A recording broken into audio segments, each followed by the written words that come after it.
How's it going, guys? Randall aka Shizakats here, and today we're going to be taking a closer look at the Alice Silica variant of Sword Art Online as of the release of SAO Animation 10th Anniversary.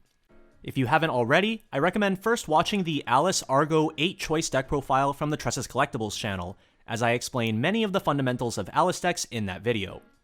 Today, we won't be looking at every single card in the deck list like we would for a normal deck profile, as a majority of the deck list remains the same between variations. Instead, I'm going to be highlighting new cards and any changes in strategy that come with them.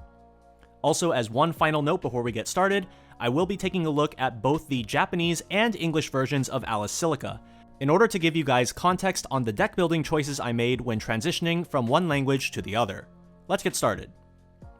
The first card we're going to be looking at is the Silica Climax combo. She sits at 10,000 power and has two abilities. The first is on play top check up to X, add 1 to hand and send the rest to waiting room, where X equals the number of characters your opponent has on stage. The other is her Climax combo. On attack, if you have 4 or more other anniversary characters on stage, you can discard 2 cards to burn 2, then shuffle up to 2 cards from the opponent's waiting room back into their deck. From the perspective of kill potential, this puts Silica a bit higher than Marin from Hololive, who is also a burn 2 combo but without the shuffle back 2. The on-play top check X effect allows Silica to dig for any missing pieces, whether they be the climax itself, additional copies of Silica, or event cards that are crucial for the endgame.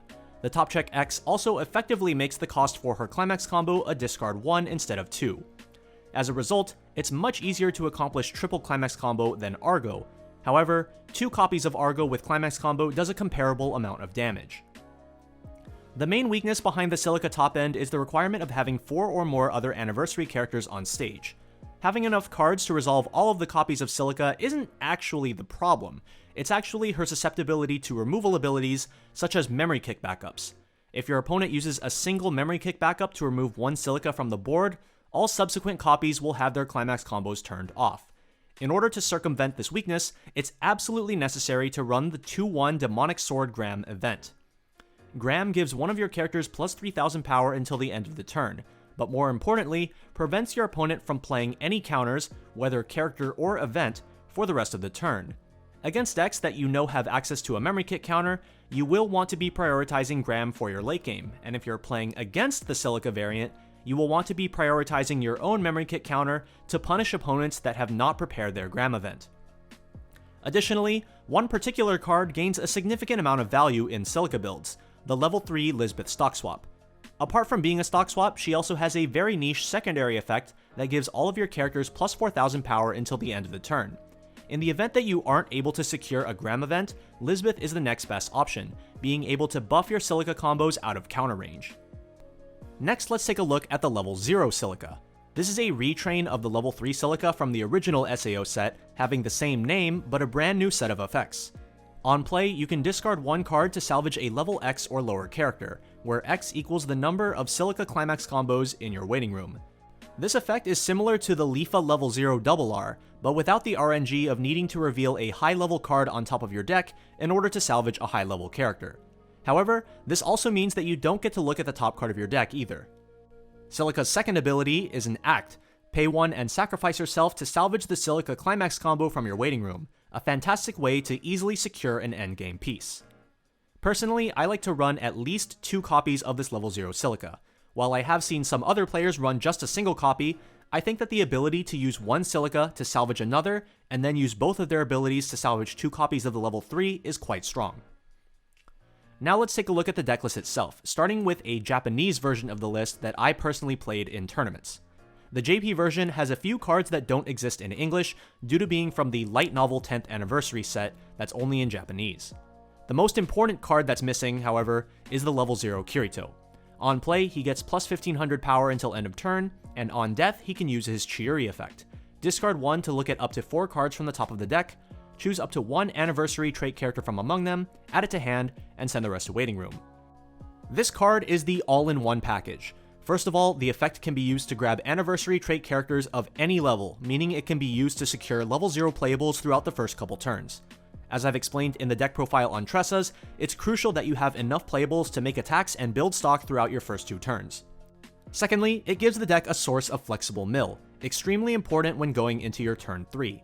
When your Kirito is about to get sent to the waiting room, you can account for how much inflexible mill you will have through cards such as the Ironclad event, and then mill a certain amount of cards with Kirito to make sure you're reaching exactly 9 cards. No more, no less. While other level 0s, such as the Asuna and Administrator level 0s, also offer flexible mill, Asuna requires being played onto the board, which you would prefer not to do on turn 3 as it basically results in a -1 if you successfully hit Triple Alice on your brainstorms, and Admin deals a damage to yourself and has potential to miss. While the Misumi Fukujiro has the same timing and mill potential as Kirito, her inability to grab level 0s with her effect not only means she can't secure you playables in the early turns, it also means that she's liable to give you a card that does absolutely nothing in the current state of the game, or even worse, whiff entirely. Her one upside compared to Kirito is that she can grab event cards, which is a merit, but not one that I value over early game consistency. When playing the Japanese version of the Alice Silica deck, I prioritize sending these Kirito Chiuris to stock whenever I use the Alice Climax combo. Being blue, they aren't an irrelevant color, and being Flecklight, they cannot be discarded for the Gilbert counter either. Overall, they are one of the least relevant cards moving forward in the game state and are the prime targets to send to stock in my opinion. Next, let's take a look at the English version of this list. In order to compensate for the lack of Kirito level 0s in English, the theory behind the level 0 line shifts just a bit. Kirito was the best combination of early game mill and early game consistency through his ability to grab playables, so now we need to fill in the lost slots with other cards. The first card that I immediately add to the list is a 4th copy of the level 0 Lifa. Using her on-play ability will basically always secure us another playable to use at level 0. This brings us to 4 copies of Lifa and 2 copies of Silica, with the main mill engine of the level 0 line being Asuna. Ideally, we want to open at least 1 copy to play on our first turn, using Lifa or Silica to recycle her back on our second turn to use once again. Sometimes I'll even want to have another copy of Asuna to play on turn 3, just to finish off any missing mill that I need to get to 9 cards in deck, even though playing the Asuna is a -1 on hand if I end up hitting Triple Alice. We still have 3 more slots to replace the other 3 Kiritos. I could just throw in Misumi Fukujiros, but I'm a bit concerned about the consistency. So, the change that I ended up making was adding 2 copies of the Alice Riki. While Alice Riki does cost stock, the stock can be made back by using Lifa's on-play ability, and Lifa is easier to find than before due to now running a 4th copy. The main reason I wanted to play the Alice Riki is to have more consistency in finding 2 copies of the Alice level 1 Brainstorm for turn 3. So that leaves 1 slot left. Again, rather than putting a Misumi Fukujiro in the deck, I ended up giving the last slot to a 3rd copy of the Administrator level 0. Despite the admin hitting myself for 1 damage, she's significantly more useful than a Misumi when used on turn 3, while Misumi herself is optimal on turns 1 or 2.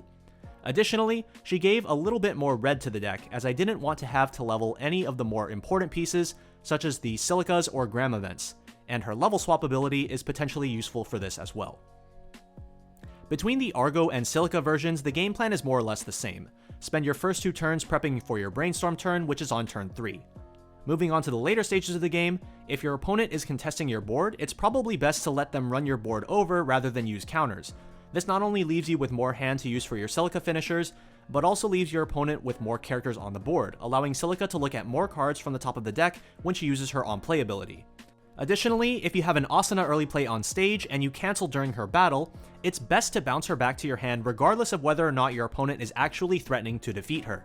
Again, this puts an extra card in hand for Silica finishers and leaves the opponent's character on board if they were trying to crash. As far as leveling priority goes, red is now solidly above green in priority since it's on our level 3 combo, whereas in the Argo version, it basically depended on whether or not you think you would need this stock swap Lisbeth.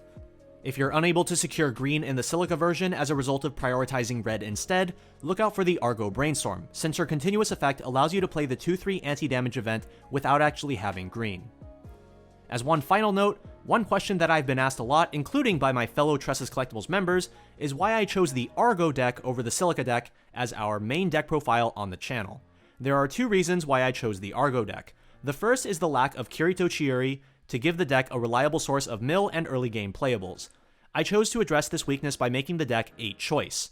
This gives the deck more stock, and thus more flexibility in its plays. For example, in a game state where you weren't able to secure enough playables to get 4 attacks, an extra choice trigger can supplement for the lost stock. Alternatively, in games where you aren't able to mill all the way down to 9, but you triggered a choice climax, making you have 5 stock instead of 4, you can mill down to 12 instead of 9 and go for 5 brainstorms instead of 4. Running the Silica lineup doesn't supplement both of these issues due to not having a second set of choice climaxes. The other reason I chose Argo is due to the expected targeting of Alice in the upcoming meta, with the Silica build having some very clear weaknesses due to requiring a full board to use her climax combo. If the metagame is heavily targeting SAO to give it a hard time, Silica's performance potentially becomes much worse, whereas the Argo build can function without needing a full board, without needing 3 copies, and sometimes without even needing the climax itself due to the Musashi effect always being online. It was this combination of factors that made me come to the conclusion that the Argo version might be the superior version in the upcoming competitive season, but let me know your thoughts down in the comment section below. This concludes my overview of the Alice Silica version for Sword Art Online. If you enjoyed the video, be sure to subscribe to my channel as well as the Tressa's Collectibles channel, and be sure to keep an eye on both for upcoming Weiss Schwarz content. This has been Randall aka Shizakats, and I'll catch you guys in the next one. See ya!